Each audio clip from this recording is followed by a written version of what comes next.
How's it going, everyone? Welcome back to Boylai Hobby Time. This week I decided to make something using these gladiators. The box said it came with 16 figures, which isn't a lie, but both of the included sprues are exactly the same, so in reality, it came with 8 figures twice. The figures required a little work before I could use them, like this guy whose battle axe was sagging, so I drilled a hole the size of the new handle through both of his hands using my pin vise. I drilled the same size hole through the axe head as well. After all of the holes had been drilled, I ran an appropriately sized styrene rod through all of them to create a new handle for the weapon that was a little more springy. After adjusting the length from Looney Tunes down to realistic, I trimmed the excess and I glued everything together with some solvent cement.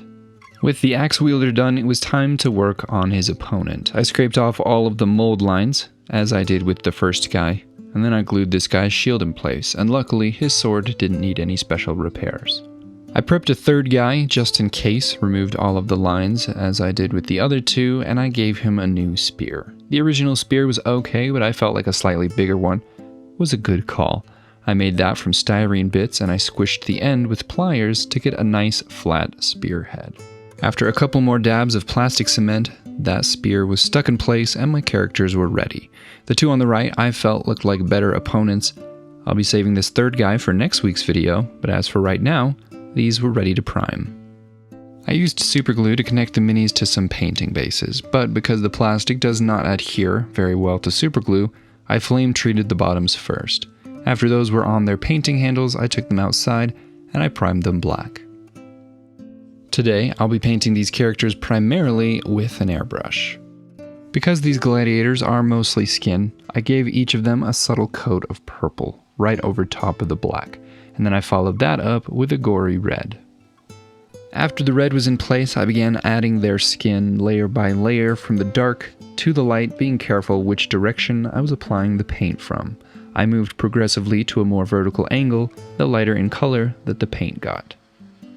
I had to go back and redo the whole process on one of these guys, starting from purple, but eventually I ended up with some skin that I was happy with.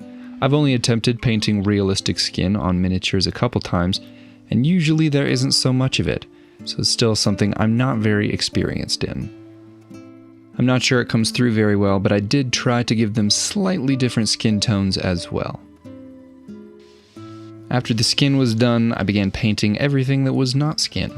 It may not have been the wisest thing to risk messing up the skin by not masking it off, but I turned the pressure down on my airbrush to get more control, and I think I did a decent job at staying in the lines. I'm pretty happy with the minimal amount of overspray. Once all of the base colors were on, I went back over top with some washes applied again from the airbrush. I tried to use them more as glazes than washes to try and tie everything together before moving on to the brush stage. I used a combination of Seraphim Sepia and Reikland Flesh Shade. At this point, I was pretty happy with how these were looking. It was time to break out the wet palette and start painting with the brush. Like I mentioned in a recent video, taking extra time to paint my minis hasn't been something that I've paid much attention to over the past few years, especially making weekly videos. But I'm trying to integrate better painting techniques into my videos going forward. This project was an excuse to get some extra practice. Two areas in particular that I have wanted to improve are my skin painting and my non-metallic metal. That's why when I saw these gladiators, I got pretty excited, because that's basically all they are. With both of my minis painted, it was time to clean up my workstation before moving on to the base.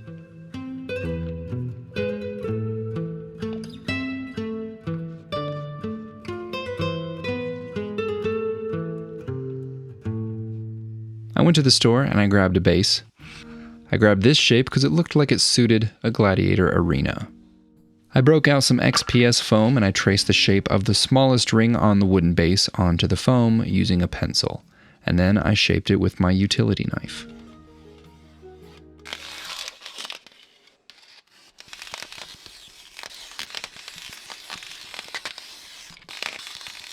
Once I had the rough shape cut out, and it was in the right size, I refined the edges and smoothed them out with some sandpaper.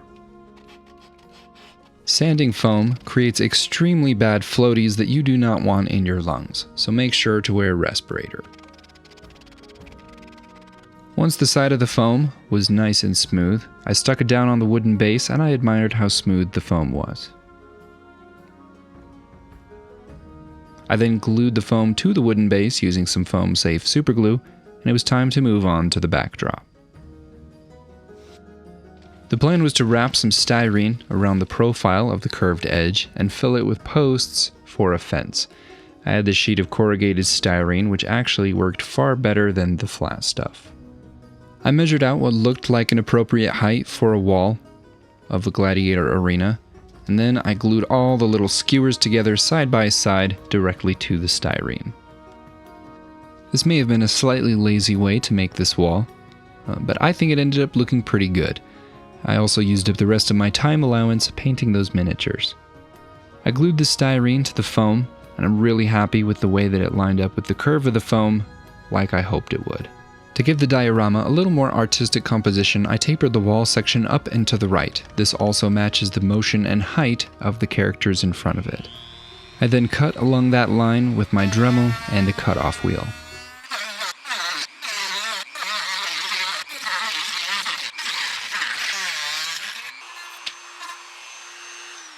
Once that was done, I peeled the rest of the skewers away from the styrene and I saved both of those for use in future projects. I added some large posts to the wall using some thick balsa pieces, and while I wrap up this build, I'd like to give a huge shout out to all of my patrons. The art challenge that my patrons voted on for the months of January and February was Ancient History. I always take part in those challenges as well.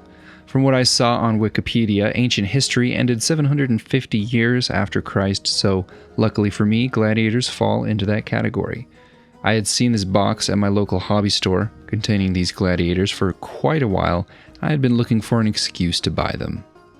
I protected the foam surface from the eventual primer using some Mod Podge, and then I spread some mud texture paste across the surface of the ground as well. I used a miniature from that same box of gladiators to create some sandy footprints in the correct scale. I wasn't completely happy with the effect that I got after that, so I sprayed on some isopropyl alcohol, also sprinkled on some extra fine sand and some watered down white glue. The result of that mixture was far more gloopy and wet looking to begin with, but I knew that when it dried, it would have much more of the look of an arena full of sand rather than an arena full of mud.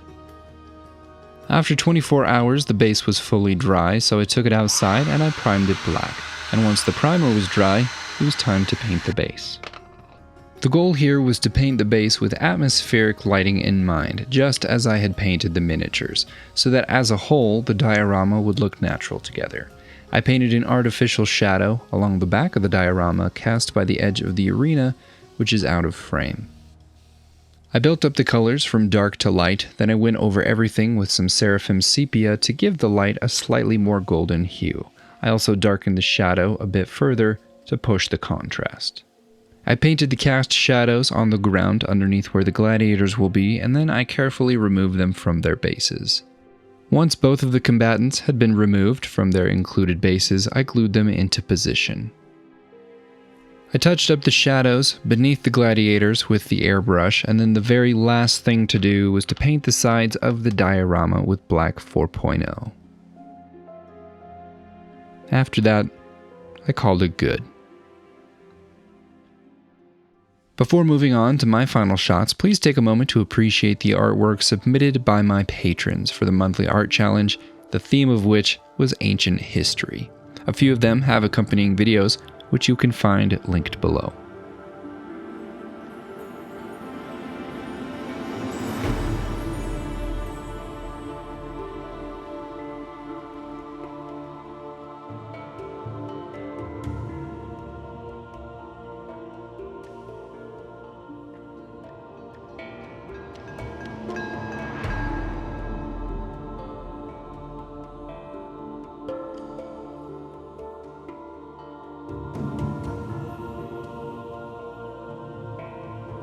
Thank you to everyone who participated.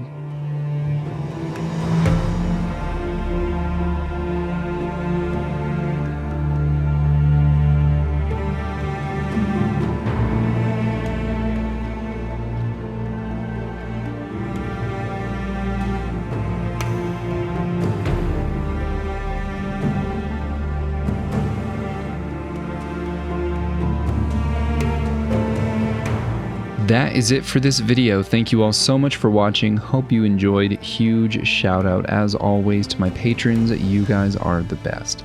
Have an awesome week, everyone. I'll see you next time.